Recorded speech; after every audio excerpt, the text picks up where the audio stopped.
All right, go ahead. So Joseph and Aaron Shapiro came around 1893, 94, alone. And he With had an no uncle, money.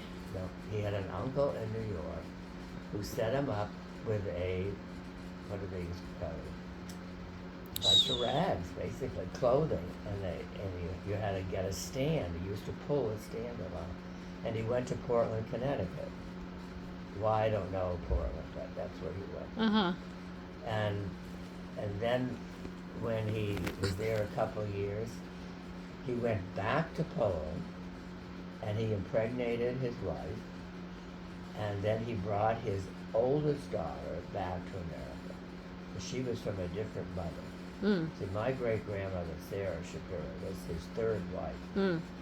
Both his first and second wives died in childbirth.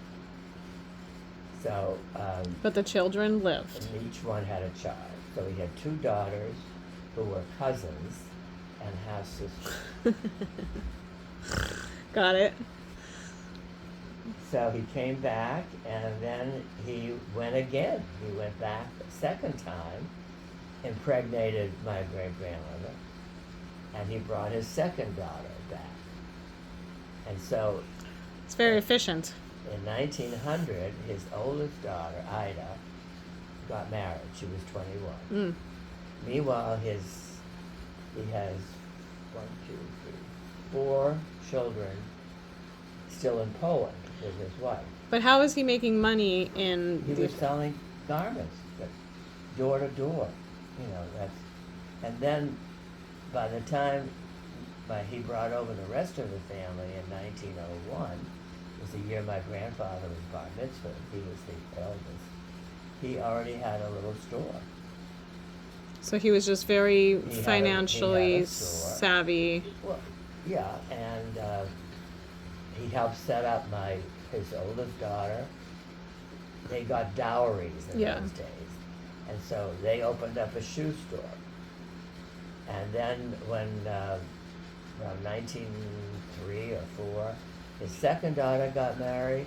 He gave her a dowry, and she and her husband opened a clothing store in Southington, Connecticut.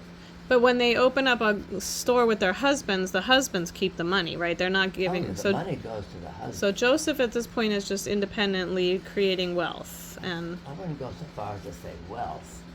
He was making a living. Yeah. Put it that way. okay. Like, But by the time your grandfather came at 13, and he went to work in the store. So it became J.A. Shapiro and Son. Okay. And that's how they had a store. Right from it's dated from 1901. And they made enough money where they could take care of the family in And so they Israel. They had a house on Summer Street where my grandmother was born. And they lived in the same house. Where your grandmother, my mother, your grandmother, was born in 1913. They lived in the same building.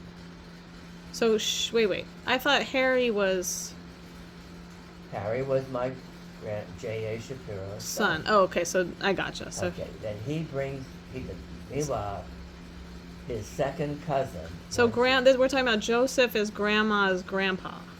That's right. Okay. He's my great-grandfather, and your great-great-grandfather. Yeah. Great-great-great-grandfather. So our lineage in America started with my grandmother's grandfather in the late 1800s. Well, my father's family is even older. They go back to 1884. So about 10 years to 15 years sooner. Yeah, they were from Hungary. Okay. That was an older connection. We'll But do similar that story, another time. yeah. So, anyway, they had us, and my Rose, my grandmother, your great-grandmother, she was a second cousin to Sarah. Sarah is Joseph's her wife. third wife. Yes, she was a second cousin. So when she came to America in 1906, she was 18.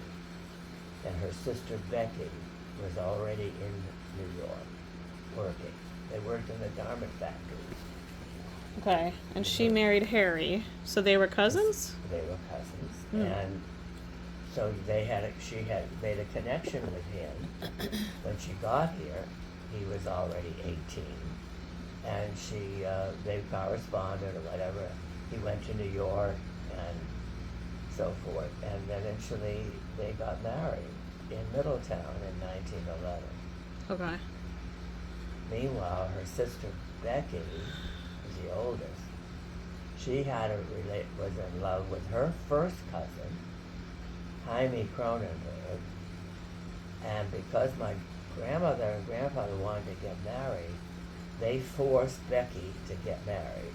And also, Alana's grandmother, Libby, was the second.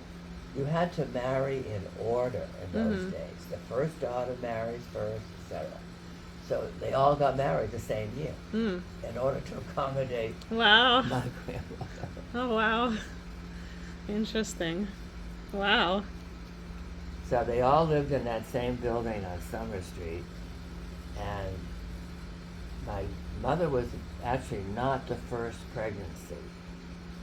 Rose had a miscarriage, and she blames my great-grandmother for it because my great-grandmother wouldn't allow her to go to the hospital. They didn't believe in hospitals. They believed that you took care of your own. And so she lost the baby. And my mother was the firstborn, living born child. Okay. All right, take a pause. All right.